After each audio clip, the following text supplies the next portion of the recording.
All right, everybody, welcome back to another episode.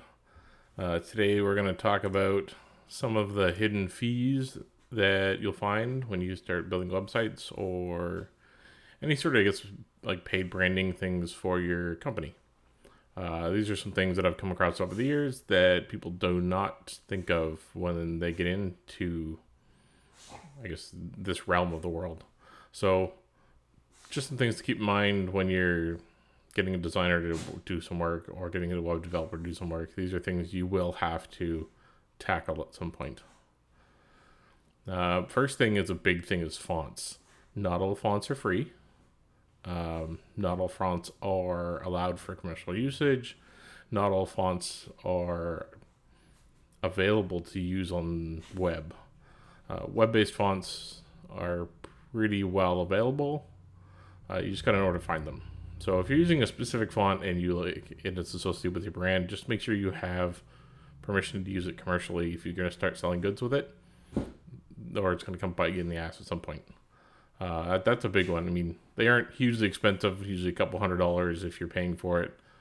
Google Fonts has a good one where you can use their font service to serve fonts onto a website, which is really nice too. Or things like Adobe Typekit. Same kind of idea. You can buy the fonts there, serve it on the website, and you have everything in your Adobe suite. Really nice and easy. The next thing is similar in that realm is images. Images, again, are generally not free. No matter if you find them on the internet or not, they're not a free thing. So find the person who took the image, who owns the copyright to it, whatever it is. If you want to use it, you can find royalty-free images, things like that, on various services, but just keep in mind, make sure you do your research on that image so you're not chasing it down later and getting bit in the ass. Domains. Domains are a recurring fee. You're going to have to pay every year for your domain. Really depends on what you want to do with it, but usually it's like $15 or $20 a year, which is fine. If you're a popular domain name is what you're choosing, be careful, .com, .ca, .whatever. If you're going to forward them all yourself at some point, purchase them as quickly as possible. If you end up with a popular website and it's parked by a domain service, you may end up paying a couple $1,000s for your domain back. Really not, I don't like the idea of it, but that's what they do. That's their service. And they make good money doing it. SSL certificates. So to make your website secure, you're going to want to use SSL. It's another yearly fee that you're going to have to think about. It's about $100 a year usually for a certificate. It depends there's lots of different ones, but you can usually get them bundled in with your domains for pretty cheap as part of that package. But if it expires, your website goes into unsecure mode and starts popping up on people's screens, which you don't want. It'll be flagged. It's really annoying to get rid of. So just make sure you keep your SSL certificates up to date, and that's about it. A couple more things that, as your business grows, that I've found over the years working on different teams or whatever, communication is a big one. As the team grows, your communication bill will grow. Things like Slack, Teams, Google Chat, things like that are all a bill that you're going to have to pay per employee. You're not going to use emails because, let's face it, email conversations between people are just not a productive way to get stuff done. Things like tools like Slack or Teams or even Skype or whatever are great ways to have quick conversations, or you can hop on video conferences, whatever it is, but they're really great at improving productivity. Your email services will cost money. So the nice thing about something like Google Workspace or Outlook, you can bundle them together with your communication packages and save a little bit of money. Like Google Workspace, I think is $6 to $12 a user per month, and it has chat and Google Gmail, so you can bundle those together. Depending on what you need out of it, I think it's base level is $6, and it goes up from there, of course. Things like human resources. As an employee, I found over the years having my HR person as my director basically, or my supervisor or whatever, was not a great way to work.